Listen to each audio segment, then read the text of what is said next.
नमस्कार दोस्तों, स्वागत है आपका अपने चैनल मानस सर में। और आज यूपी लेखपाल की जो प्रमुख क्लास है ग्रामीण परिवेश की, उसको आगे बढ़ाते हैं।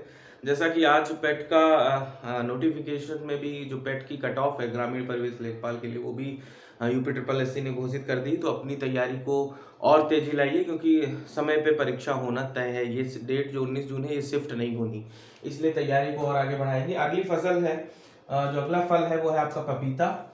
ठीक है, इसको मेलन ट्री भी कहते हैं, मेलन ट्री भी कहते हैं। ठीक है, मेलन ट्री भी से कहा जाता है। इसका कुल जो है कैरियसी है, कैरियसी इसका कुल है, और इसका वैज्ञानिक नाम कैरिका पपाया है। इसका कुल जो है वो कैरियसी है, और इसका वैज्ञानिक नाम कैरिका पपाया है। ठीक है, इसके लिए जो जलवायु चाहिए, जलवायु उष्णकटिबंधीय, उष्णकटिबंधीय जलवायु इसके लिए आवश्यक है। उष्णकटिबंधीय जलवायु इसके लिए आवश्यक है। औसत तापमान अगर देखें, टेम्परेचर पपीते के फल को, पपीते के पेड़ के लिए, पपीते की खेती के लिए जो औसत तापमान है वो 22 डिग्री सेल्सियस से 26 डिग्री सेल्सियस तक होना चाहिए। औसत तापमान 22 डिग्री सेल्सियस से 26 डिग्री सेल्सियस तक होना चाहिए। और ये फल का कौन सा प्रकार है, जैसे फ्रूट टाइप आपने पढ़ा,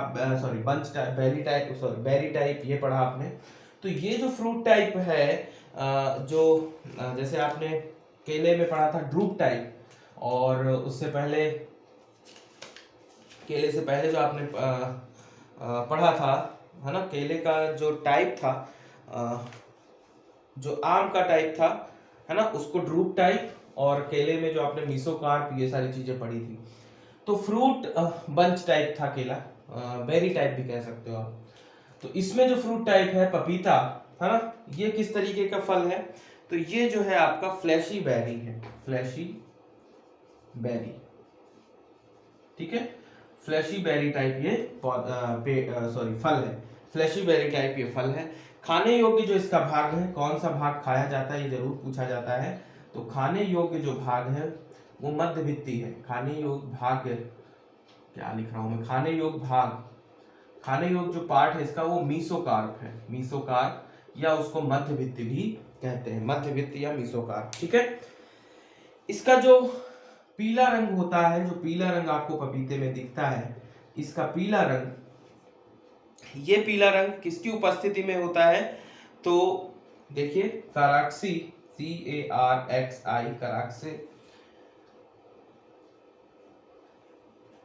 CARICAXATHIN, कैरिकाक्सिन, कैरिकाक्सिनथिन, कैरिकाक्सिथिन की वजह से,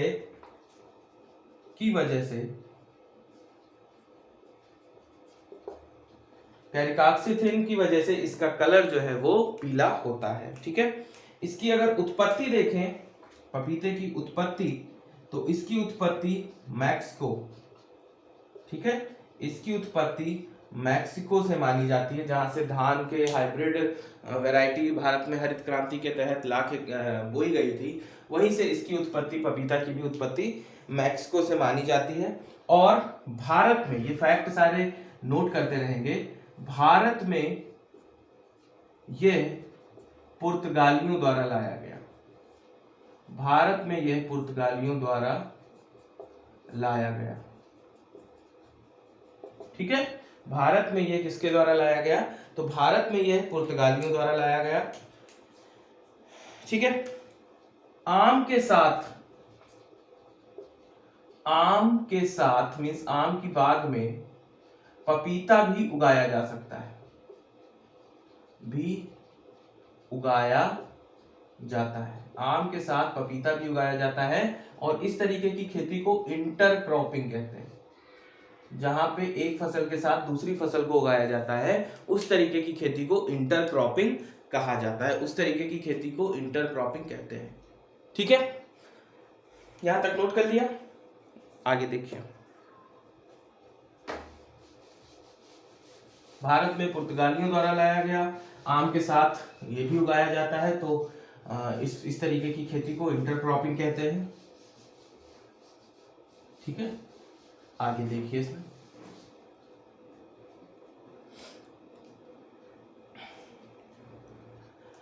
इसमें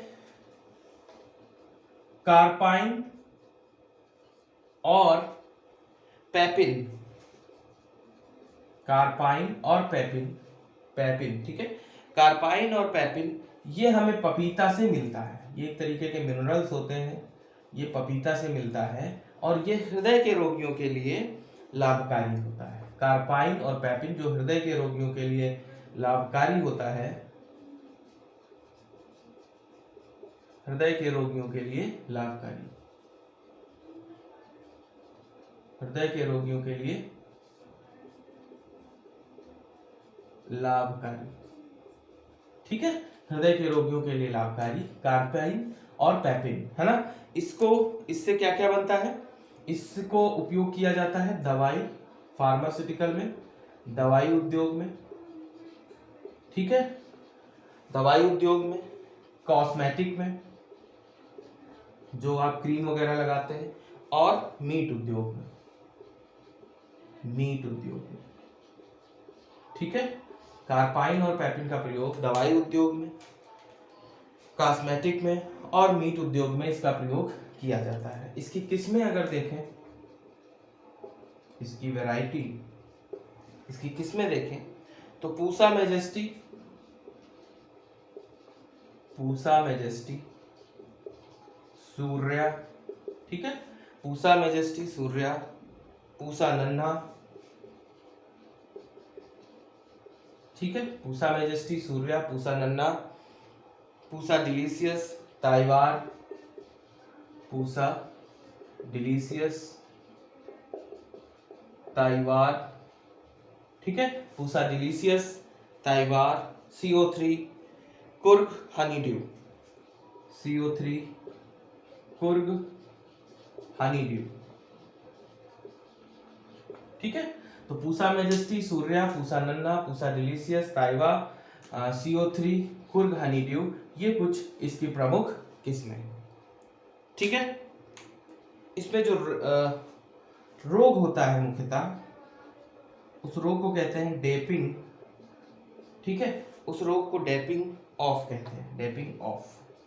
ये रोग मुख्यतः केले के पौधे में देखा जाता है, ठीक है। तो नाम याद रखेंगे, कार्पाइन और पेपिन हृदय के रोगियों के लिए लाभकारी, दवाई उद्योग में, कॉस्मेटिक उद्योग में, मीट उद्योग में इसका प्रयोग किया जाता है। इसकी जो प्रमुख फसलें हैं, पूसा मैजेस्टी, पूसा नन्हा, पूसा डिलीशियस, ताइवार, सूर्या, CO3, कुर्ग हनीड्यू, और इसमें जो रोग होता है वो डेपिंग ऑफ रोग होता है। उत्पादन की बात करें अगर, रब कर लीजिए इसको, उत्पादन तो विश्व में और भारत में उत्पादन,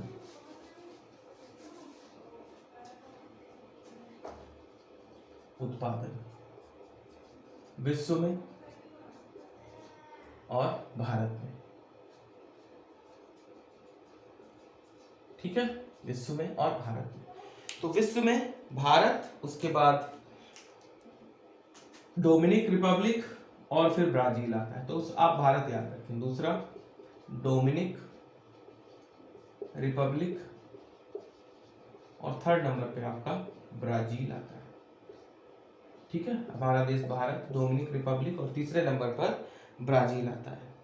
अगर भारत में देखें तो पहले नंबर पर आता है आपका आंध्र प्रदेश, दूसरे नंबर पर आता है गुजरात केला उत्पादन में, और थर्ड नंबर पर आता है आपका कर्नाटक, ठीक है। आंध्र प्रदेश, गुजरात और फिर थर्ड नंबर पर आता है आपका कर्नाटक।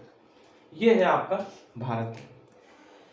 इसके बाद जो फसल आती है वो है आपका मुख्य फल अमरूद। तो अगली हेडिंग लिखिए अमरूद, गुआवा, है ना, अमरूद, अमरूद, ठीक है। अमरूद जानते हो प्रतापगढ़ में अमरूद, इलाहाबाद का अमरूद, है ना, ये सारे फेमस है। प्रतापगढ़ का आंवला फेमस है, ठीक है। तो इसको पुअर्स एप्पल और एप्पल ऑफ ट्रॉपिक भी बोलते हैं। इसको गरीबों का सेब और एप्पल ऑफ ट्रॉपिक भी बोलते हैं, ठीक है, गरीबों का सेब, और एप्पल ऑफ ट्रॉपिक भी अमरूद को कहा जाता है। ठीक है, इसका कुल देखें तो मायरेटेसी, इसका जो कुल है वो है MYRTACEA, मायरेटेसी। इसका वैज्ञानिक नाम सीडियम गुआवा है, वैज्ञानिक नाम PSIDIUM GAUVA। ठीक है,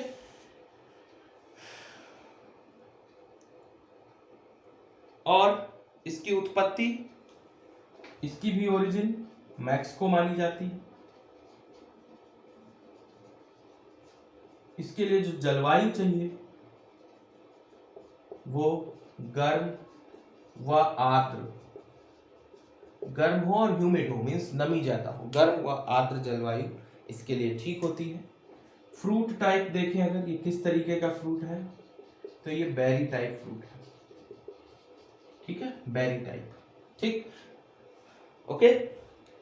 खाने योग्य जो इसका पार्ट है, जो खाने योग्य हिस्सा है, खाने योग्य भाग, उसको पेरिकार्प बोलते हैं। उसको क्या बोलते हैं? पेरिकार्प या थैलेमस। उसको पेरिकार्प या थैलेमस कह सकते हैं। ठीक है, खाने योग्य भाग पेरिकार्प या थैलेमस होता है।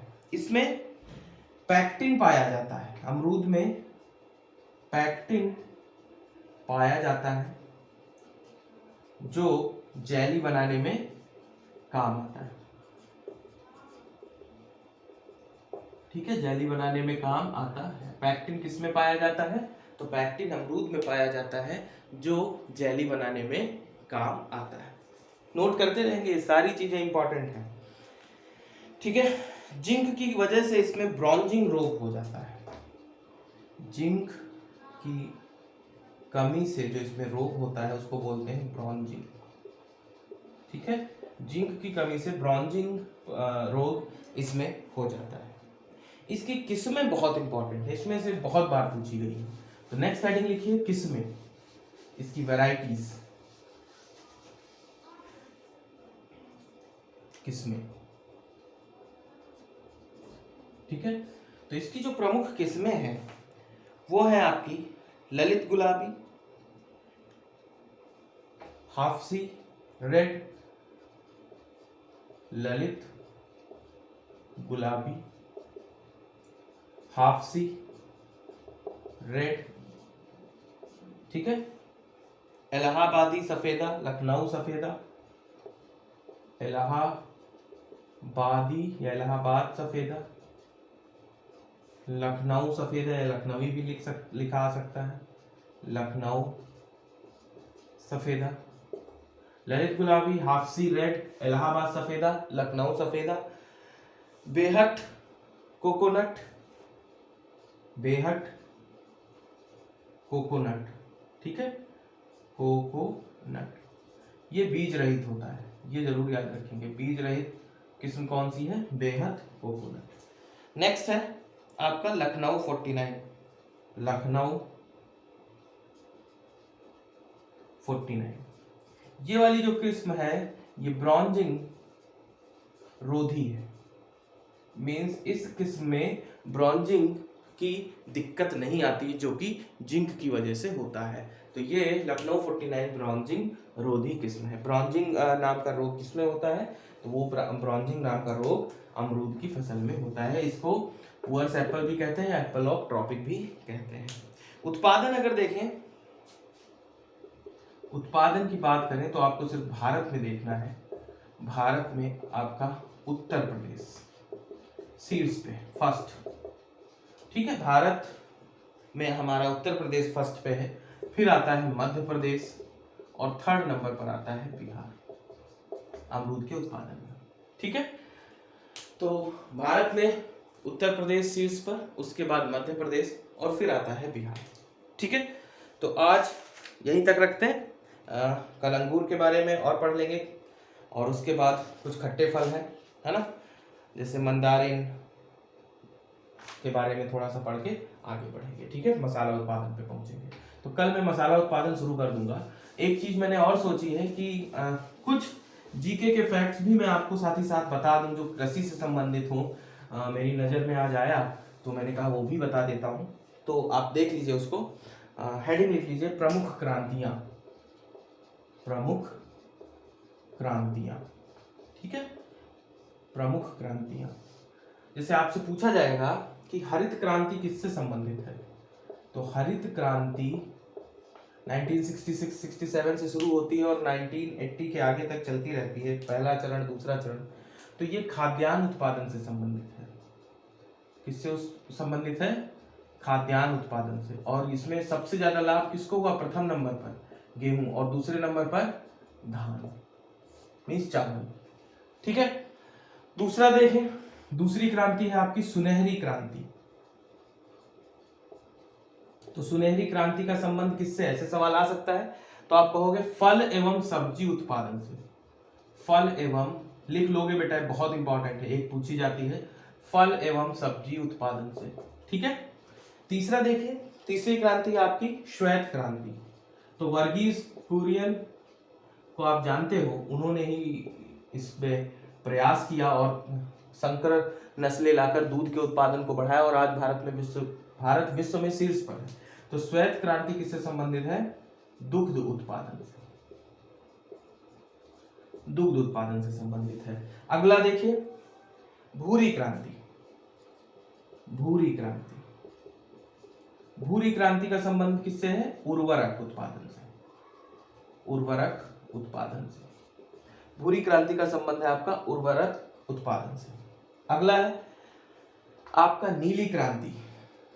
नीली क्रांति, तो नीली क्रांति किससे है? मछली उत्पादन से या मत्स्य उत्पादन से, मत्स्य उत्पादन से संबंधित, ठीक है। उसके बाद आता है आपका लाल क्रांति। लाल क्रांति, तो लाल क्रांति आपका टमाटर और मांस उत्पादन से, टमाटर उत्पादन से भी संबंधित है और मांस उत्पादन को भी बढ़ावा देने के लिए ये क्रांति की गई। अगला आता है काली क्रांति। काली क्रांति आपका पेट्रोलियम, पेट्रोल डीजल इन सब चीजों से, पेट्रोलियम उत्पादन से संबंधित, ठीक है, पेट्रोलियम उत्पादन से संबंधित काली क्रांति। उसके बाद आता है आपका पीली क्रांति। पीली क्रांति, तो पीली क्रांति है आपकी तिलहन उत्पादन से, ऐसी फसलें जिनसे तेल निकाला जाता है, तिलहन उत्पादन से संबंधित, ठीक है। ये नोट कर लो बेटा, बहुत इंपॉर्टेंट है। उसके बाद आता है आपका गुलाबी क्रांति। गुलाबी क्रांति, अभी जब मैं प्याज पढ़ा रहा था इसके बारे में बताया था। ये है आपका प्याज उत्पादन से संबंधित। उसके बाद झींगा उत्पादन से संबंधित, झींगा एक तरीके की मछली होती है, और कुछ हद तक मांस उत्पादन से भी ये संबंधित है। तो लाल क्रांति और गुलाबी क्रांति इन सब चीजों से संबंधित है। अगला आता है स्वर्ण क्रांति। अगला क्या आता है? अमृत क्रांति, नॉट स्वर्ण क्रांति, अमृत क्रांति।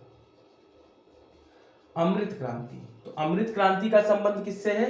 नदी जोड़ने, नदियों को जोड़ने, नदियों को जोड़ने से संबंधित, नदियों को जोड़ने से संबंधित जो क्रांति है उसको अमृत क्रांति बोलते हैं। फिर आता है आपका रजत क्रांति। रजत क्रांति, ये आपका अंडा उत्पादन से संबंधित है, अंडा उत्पादन से संबंधित, ठीक है। उसके बाद देखिए फिर आता है आपका बादामी क्रांति। बादामी क्रांति नोट कर लेंगे बेटा, बादामी क्रांति, ये आपका मसाला उत्पादन से संबंधित है, मसाला उत्पादन से संबंधित, ठीक है, बादामी क्रांति। और लास्ट में आपकी आती है गोल क्रांति, बहुत इंपॉर्टेंट। गोल गोल, गोल गोल क्या दिखता है? गौरव सर कहते हैं लड्डू, है ना। तो यहाँ पे गोल क्रांति का संबंध है आलू से, है ना। गौरव सर को आप सब लोग जानते होंगे, मैं भी उनसे पढ़ता हूँ, है ना, बहुत अच्छा पढ़ाते हैं वो तो, करंट अफेयर्स और जीके के पॉइंट्स। वो भी कहते हैं गोल गोल लड्डू। तो यहाँ पे जो गोल क्रांति है वो गोल क्रांति एक्चुअल में आलू के उत्पादन से संबंधित है, ठीक है। तो ये आज के लिए इतना ही रखते हैं बेटा, और आशा करता हूँ कि आप सबको यहाँ तक चीज़ें समझ में आई होंगी, ठीक है। तो सबने ये क्रांतियाँ नोट कर ली होगी। कुछ ना कुछ फैक्ट मैं हर क्लास में ऐड करूँगा। आपका जो भी सजेशन है कि आपको आज का ये जो मैंने ऐड किया कैसा लगा, मुझे ज़रूर कमेंट करके बताइए। रोज़ की तरह अपना प्यार जो देते हैं लाइक करके, तो वीडियो को लाइक करिए। मिलते हैं नेक्स्ट क्लास में, और जम के तैयारी करिए लेखपाल की, ठीक है। अपने फ्रेंड्स में वीडियो को अगर शेयर नहीं किया है तो शेयर करिए। मिलते हैं नेक्स्ट क्लास में, तब तक के लिए धन्यवाद। जय हिंद।